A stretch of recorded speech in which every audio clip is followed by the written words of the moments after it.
আটাৰ এটা বহুতেই ধুনীয়া মিঠাই মই আজি আপোনালোকৰ মাজলৈ লৈ আহিছোঁ। এই মিঠাইটো বনাবলৈ একেবাৰে সহজ, খাবলৈও বিৰাটেই টেষ্টি আৰু দেখিবলৈ কিমান ধুনীয়া গম পাইছে আপোনালোকে দেখিছেই। ঘৰৰ যিকোনো পাৰ্টিত বা ফেষ্টিভেলত আপুনি এই মিঠাইটো ৰেডি কৰিব পাৰে। একেবাৰে কম সময়তে এইটো মিঠাইটো ৰেডি হৈ যায়। আৰু এই মিঠাইটো ৰেডি কৰিবৰ কাৰণে আমাক বহুত বেছি বস্তুৰ প্ৰয়োজনো হোৱা নাই। মিঠাইটো বনাবৰ কাৰণে মই 1 বাটি আটা লৈ লৈছোঁ। 1 চুটকি নিমখ এড কৰি দিছোঁ মিঠাটো বেলেঞ্চৰ কাৰণে আৰু 2 চামুচ ৰিফাইন তেল এড কৰি দিছোঁ। এতিয়া আটাখিনি ভালদৰে এনেকৈ সানি ল'ম। সানি লৈ পেলাই এনেকৈ হাতে এটা লাড়ু বান্ধি চাম। লাড়ুটো যদি বান্ধি যায় তেতিয়া জানিব একদম আটাটো আমাৰ পুৰা পাৰফেক্ট জোখৰ হৈ গৈছে। আৰু এতিয়া আটাখিনিত মই অকণকৈ পানী এড কৰি পেলাই এইটো একদম কোমলকৈ আটাটো সানি ল'ম। আৰু কোমল মানে ৰুটিৰ কাৰণে আমি যেনেকৈ আটাটো সানো তেনেকৈ সানি ল'ব লাগে। নৰ্মেল আমি যেনেকৈ ৰুটিৰ কাৰণে আটা সানো নহয় তেনেকেই সানিব লাগে। এইটো বহুত বেছি টানো কৰি দিব নালাগে আৰু একেবাৰে ঢিলাও কৰি দিব নালাগে, যাতে আমি এটা ৰুটিটো ভালদৰে বেলিব পাৰোঁ আৰু সিমানটো জোখত ৰাখিব লাগে। আৰু আটাখিনি মাৰি হোৱাৰ পিছত এইটো মই ঢাকি পেলাই এতিয়া 10 মিনিটমানৰ কাৰণে ৰেষ্ট কৰিবলৈ দিম। আনফালে মই এটা সৰু বাতি লৈ লৈছোঁ। বাতিটো 2 চামুচ আটা লৈ লৈছোঁ। 2 চামুচ আটাৰ কাৰণে মই 2 চামুচ ৰিফাইন তেলেই ব্যৱহাৰ কৰিছোঁ। এইটো এতিয়া মিক্স কৰিম আৰু মিক্স কৰি পেলাই এটা চাটা আমি ৰেডি কৰি ল'ম, যিটো আমাক প্ৰয়োজন হ'ব আগলৈ। আৰু ইয়াত আমাৰ চাটাটো ৰেডি হৈ গ'ল। এইটো এতিয়া মই ছাইড কৰি পেলাই থৈ দিম। আৰু সিমান দেৰিলৈ আমাৰ আটাটো ৰেষ্ট কৰি ল'লে যোনটো আমি মিঠাইৰ কাৰণে আটাটো ৰেডি কৰি থৈছিলোঁ সেই আটাটো অকণমান হাতেৰে এনেকৈ মচলি ল'ম। এই আটাখিনিৰ পৰা মোৰ 7টা লেয়াৰ হৈ গৈছে। মানে যোনটো আমি নৰ্মেল ৰুটিৰ জোখত হয় লাড়ু কৰোঁ নহয়, সেই নৰ্মেল ৰুটিৰ লাড়ু 7টা হৈছে। আৰু 7টা মানে হ'বই লাগে এই মিঠাইটোৰ কাৰণে। 7টাতকৈ বেছি হ'লে ভাল আৰু বেছিয়ে ভাল, কিন্তু 7টাতকৈ কম হ'লে মানে মিঠাইটো ইমান পাৰফেক্ট জোখৰ নহয়। আৰু এতিয়া মই লাড়ুকেইটা গোল কৰি ল'ম ভালদৰে। এই লয়াকেইটাৰ পৰা এতিয়া লয়াকেইটা দি একদম নৰ্মেল যেনেকৈ আমি ৰুটি বেলোঁ তেনেকৈ ৰুটিকেইটা বেলি ল'ম। গোটেইকেইটা ৰুটিয়ে বেলি ল'ম। প্লেটফৰ্মত অকণমান শুকান আটা দি লৈ পেলাই যোনটো ৰুটিৰ জোখ আৰু ডাঠ পাতল বুলি কথা নাই, ৰুটিটো আমি যিমানটো জোখৰ কৰোঁ সিমানটো জোখতে একদম বেলি ল'ম। আৰু খালি এটা কথাই ধ্যান ৰাখিব লাগে, ৰুটিকেইটা বেলোতে গোটেইকেইটা ৰুটি যাতে একদম সমান চাইজৰ হয় আৰু সেইটো জোখত বেলিব লাগে। মানে ডাঙৰ সৰু হ'লে মিঠাইটো বনাবলৈ ইমান ভাল নহ'ব, সেইকাৰণে মানে ছেম চাইজৰ হ'লে বেছি সুবিধা হয়।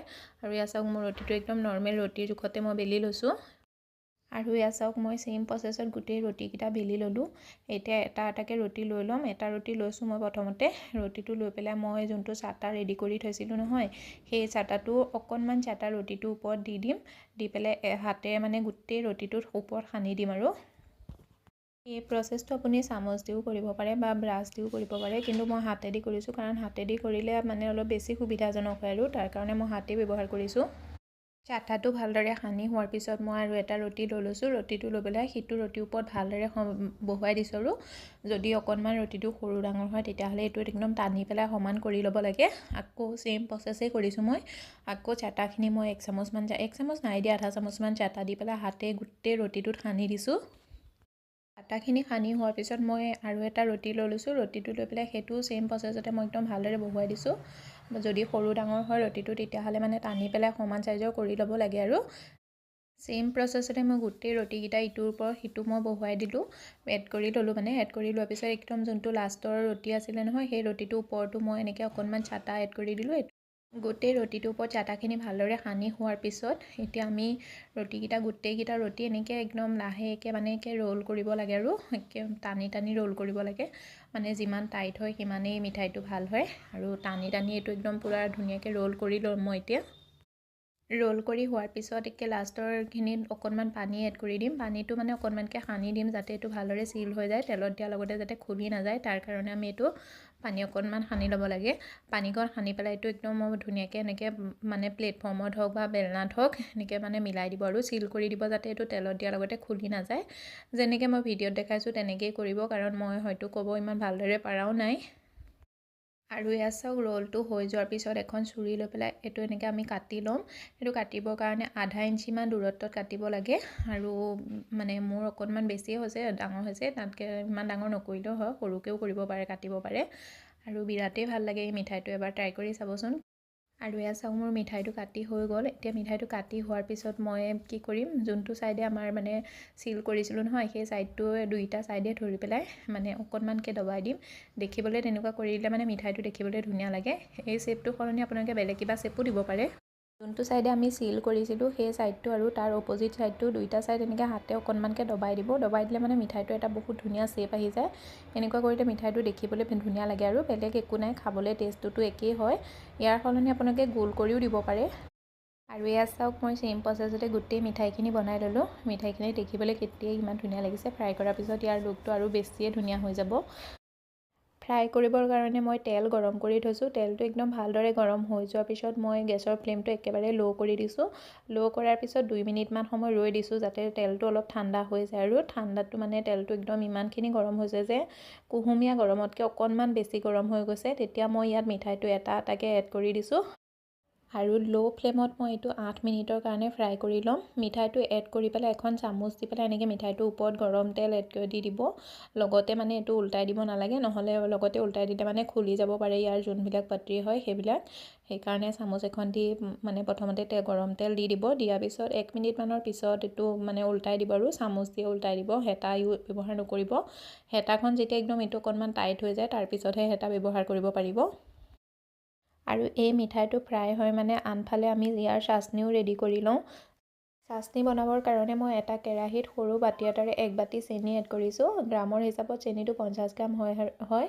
আৰু 1 বাতি চেনিৰ কাৰণে মই 1 বাতি পানী ব্যৱহাৰ কৰিছোঁ। মানে 50 গ্ৰাম চেনিৰ কাৰণে পানীটো 100 গ্ৰামমান হ'ব চাগে, আৰু মই পানীটো জুখি লোৱা নাছিলোঁ। এইটো এতিয়া মই মানে ভালকৈ মিলাই ল'ম। এইটো চাটনিটো মানে চাটনি বনাব নালাগে, ইয়াত তাৰৰ কোনো কথা নাই, খালি চেনিখিনি ঘুলিব লাগে। আৰু চেনিখিনি গলি যোৱাৰ পিছত মই 1 চুটকি ফুড কালাৰ এড কৰি দিছোঁ। ইয়াৰ কালাৰটো ভাল আহে দেখিবলৈ। ফুড কালাৰৰ জেগাত আপোনালোকে ইয়াত কেশৰো এড কৰিব পাৰে, তেতিয়াও ইয়াৰ কালাৰটো দেখি ভালেই আহিব।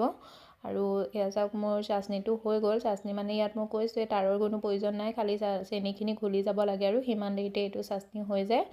আনফালে মই যোনখিনি মানে মিঠাই আমি ফ্ৰাই কৰিছিলোঁ সেই মিঠাইখিনিও হৈ গ'ল। মানে এইখিনি মিঠাইখিনি ফ্ৰাই কৰা মোৰ 7 মিনিট সময় হৈ গ'ল। 7 মিনিটত মাজে মাজে কেইটামান হৈ গৈছে আৰু গোটেইকেইটা হোৱা নাই। আৰু এয়া টোটেল 8 মিনিট সময় লাগিলে। 8 মিনিটত মোৰ গোটেই মিঠাইখিনি হৈ গ'ল। এতিয়া মই এইখিনি উলিয়াই ল'ম এখন প্লেটত। আৰু যেতিয়া যদি চাই ল'ব যে ধ্যান ৰাখিব, আমি এইটো এতিয়া মিঠাইটো চাটনি দিবৰ কাৰণে যদি চাটনিটো বেছি গৰম আছে তেতিয়াহ'লে এই মিঠাইটো অকণমান ঠাণ্ডা কৰি পেলাই এড কৰিব। যদিহে চাটনিটো একেবাৰে ঠাণ্ডা হৈ যায় তেতিয়াহ'লে এই মিঠাইটো গৰমে গৰমে এড কৰি দিব। আৰু যদি বিচাৰে যে চাটনিটো একদম পূৰা ঠাণ্ডা হৈ গ'ল, মিঠাইটোও ঠাণ্ডা হৈ গ'ল, তেতিয়াহ'লে চাটনিটো অকণমান গেছত কুহুমীয়া গৰম কৰি ল'ব, তাৰপিছত এইটো এড কৰি দিব। আৰু 2 মিনিটমানৰ কাৰণে এইটো একদম ভালদৰে মিলাই ল'ব। মিলাই লোৱাৰ পিছত এইটো উলিয়াই দিব। এইটোত মানে চাটনিটোত বহুত দেৰি থৈও দিব নালাগে। মিঠা যদি যিসকলে যদি কোনোবাই যদি মিঠা বহুত বেছি ভাল পায় তেতিয়াহ'লে অকণমান সময় থৈ দিব আৰু আধা ঘণ্টামানৰ কাৰণে। আৰু এয়া চাওক, আমাৰ মিঠাইটো ৰেডি হৈ গ'ল।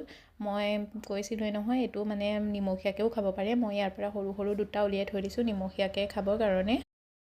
আৰু এয়া চাওক, মই গোটেই মিঠাইখিনি উলিয়াই ল'লোঁ এখন প্লেটত। আৰু এইটো মই অকণমান ধুনীয়া দেখিবলৈ ধুনীয়া লগাৰ কাৰণে মই ইয়াত অকণমান চান্দি বৰফ লগাই দিছোঁ। সেইটো মানে ইমান জৰুৰী নহয়, মানে চান্দি বৰফটো লগালে অকণমান দেখিবলৈ ভাল লাগে আৰু তাৰ কাৰণে মই লগাইছোঁ। ইয়াৰ জেগাত আপোনালোকে পিস্তাও লগাই দিব পাৰে মিহি মিহিকৈ কাটি, বা কাজু মিহি মিহিকৈ কাটি লগাই দিব পাৰে, তেতিয়াও ভাল লাগে। আপোনালোকক আজিৰ এই ৰেচিপিটো কেনেকুৱা লাগিছে, যদি ভাল লাগিছে ভিডিঅ'টো লাইক কৰি দিব, শ্বেয়াৰ কৰি দিব, আৰু চেনেলটো ছাবস্ক্ৰাইব কৰিবলৈ নাপাহৰিব। লগতে বেল আইকনটো প্ৰেছ কৰি দিব এনেকুৱা ভিডিঅ'বোৰ আপলোড পাই থাকিবৰ কাৰণে। আৰু এই মিঠাইটো এবাৰ ঘৰত ট্ৰাই কৰি যাবচোন, বহুতেই ধুনীয়া মিঠাই হয়। আপুনি যদি কুকিং নাজানেও নহয় তেতিয়াও এই মিঠাইটো বনাব পাৰিব, ইমানেই ধুনীয়া হয় আৰু খাবলৈও বিৰাটেই টেষ্টি হয়।